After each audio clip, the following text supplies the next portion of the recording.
caoutchouc, je sèche, je ne sais pas quoi faire pour faire une vidéo. Peux-tu m'aider s'il te plaît?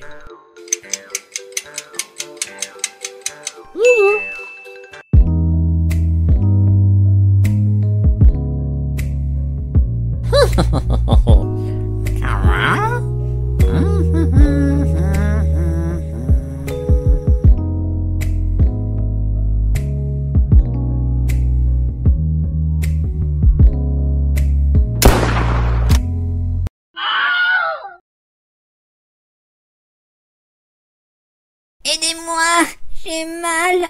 Oh, aidez-moi.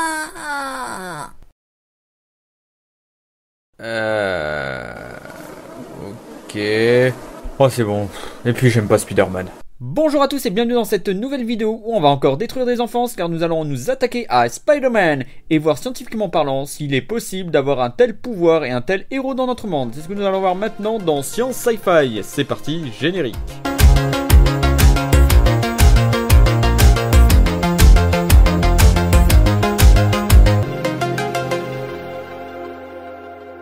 Et avant de commencer cette vidéo, je vous invite à liker la vidéo, à la partager sur les réseaux sociaux, sur les Discord, où vous voulez, et en plus, à vous abonner avec vos comptes si vous en avez.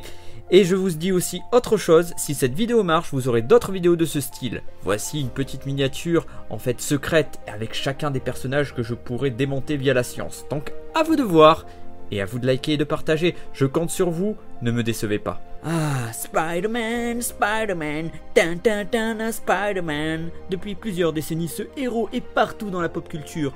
Une des grandes icônes des comics qui a connu son âge d'or et qui maintenant est plus dans une phase descendante. Perso, je suis fan de la trilogie de Sam Raimi, qui pour moi est un chef-d'œuvre, alors que la partie avec Tom Holland, voilà, c'est un Spider-Man en couche-culotte. Mais bref, chacun aime ce qu'il veut. Alors revenons à la question de base, pensez-vous honnêtement que c'est possible dans notre monde d'avoir un Spider-Man? Vous avez 5 secondes, oui ou non, c'est parti. Alors, maintenant, la réponse est évidente, c'est un énorme NON! Et vous allez le savoir, parce que je vais vous l'expliquer. Pourquoi déjà? Il faut remonter à la création de Spider-Man dans les années 1962 dans le comic book Amazing Fantasy numéro 15. A cette époque, les énergies nucléaires sont l'avenir de l'humanité, et elles ont la cote, au point qu'ils ont même fait des jeux pour enfants avec des matières radioactives. Donc pourquoi ne pas créer un super-héros victime d'une araignée radioactive? Après une morsure, Peter Parker devient mi-homme, mi-araignée et décide de devenir un héros au secours des innocents, de la veuve et de l'orphelin. Donc déjà, une seule piqûre va changer un humain de milliards de cellules en un mutant avec une seule petite piqûre d'une toute petite araignée de cette taille. Voyez pas le souci?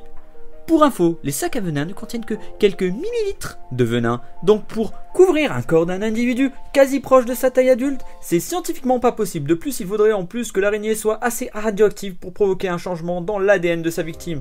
Alors déjà, il nous faudrait un isotope radioactif pas trop fort pour ne pas tuer l'araignée, car sans elle, pas de piqûre, donc pas de Spider-Man. Donc on va prendre du polonium par exemple 210, le seul souci c'est qu'on risque de tuer Peter Parker qui aura le même destin funeste que l'espion russe Litvinkov, empoisonné par quelques gouttes. De plus il faudrait que l'araignée puisse contaminer le génome par son génome. Et donc un des soucis c'est si on tape n'importe où sur l'ADN, on va plus créer des cellules cancéreuses qu'un Spider-Man et finira à l'hosto, en réa ou il se voit mourir. En plus, au vu de la taille de l'araignée, des brûlures et des démangeaisons seront peut-être, sûrement même, les seules choses réalistes. Mais maintenant, imaginons maintenant que cette piqûre marche et que par un miracle religieux, on arrive à une fusion de génomes. Alors maintenant, on aurait un homme araignée. Mais pensez-vous qu'on aurait un Spider-Man? C'est ce que nous allons voir maintenant.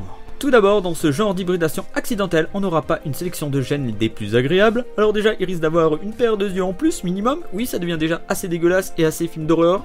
Puis des chélicères près de la mâchoire. Après, on va lui rajouter une paire de bras, 6 bras. Mais ça va être trop dur pour sa colonne vertébrale, et donc pas utile. Et donc dans cette morphologie, les bras vont être plus fins, et donc plus fragiles. Au niveau du corps, on va modifier 2 parties importantes. Au niveau du pénis, on va avoir la paire de cet organe magique qui va tomber. Les araignées n'ont pas réellement de pénis, elles récupèrent leur sperme sur leurs pédipalpes qui sont à côté des chélicères. Oui, c'est dégueulasse. Pour que notre mutant puisse tisser des toiles, son anus va subir des modifications avec l'apparition de glandes séricigènes et des filières. Et il aura le plus beau boule de la planète, avis aux mecs qui adorent les gros culs. Rivalisant avec les meilleures Instagrammeuses et autres chouin-chouin. Mais ce n'est pas tout, pour grimper au mur il va lui falloir des poils, et donc sur tout le corps, donc on arrive à un monstre plus qu'un super-héros.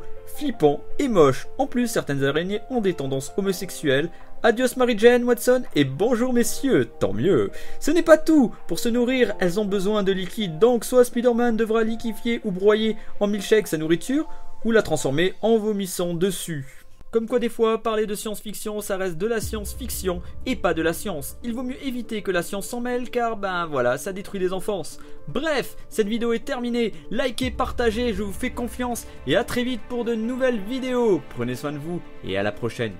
Je vous aime. Kiss.